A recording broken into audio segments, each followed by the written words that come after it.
Tu as choisi la pierre, la sélénite. Tes guides te félicitent, car si ce n'est pas encore le cas, tu vas très rapidement trouver ta voie et tu vas aller vers une grande réussite. Mais aujourd'hui, ils te mettent en garde. Tu n'es pas assez investi dans ce que tu entreprends. Tu n'es pas assez engagé.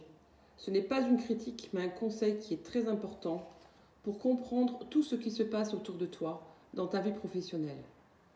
On te dit bien que tu n'es pas assez engagé dans tes idées et dans tes projets.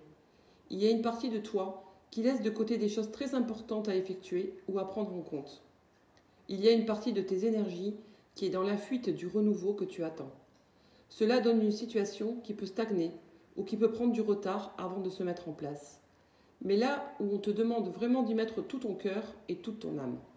Tu dois vraiment engager toutes tes énergies dans ce que tu souhaites entreprendre pour avoir la réussite que tu attends. Tant que tu ne seras pas complètement impliqué, les choses ne se mettront pas en place. Alors ne sois pas dans la superficialité ou ne t'entoure pas de personnes superficielles. Le renouveau sera alors à ta porte et surtout grandiose.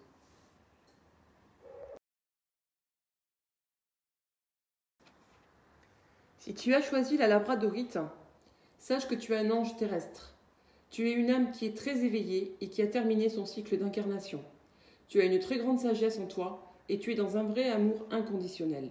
Tu as aussi une très grande empathie, une très grande intuition et de très grandes capacités pour ressentir les personnes et les endroits. Tu as de très grandes capacités de prémonition. Tu peux parfois avoir l'impression de ne pas te sentir à ta place ou de ne pas être compris et de ne pas comprendre les comportements des autres comme l'ego, la colère, la manipulation, etc. C'est complètement normal car tu as dépassé tout cela et tu es dans une très grande bienveillance et dans un grand lâcher-prise. Ta mission de vie est d'aider les autres et tu le fais comme tu le souhaites. Ton rôle est d'être d'un soutien, un guide, un conseiller, un protecteur. Tu es là pour aider les autres à être sur leur chemin de vie et à se retrouver. Tes guides te mettent en garde car tu peux être régulièrement en contact avec des personnes qui sont toujours en demande d'aide et tu peux avoir du mal à poser des limites entre ce que tu n'acceptes pas et ce que tu acceptes. Tu as une très grande connaissance dans le domaine de la spiritualité.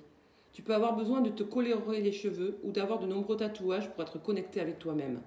Ta connexion avec tes guides est forte et intense, alors fais confiance aux signes et aux messages que tu reçois.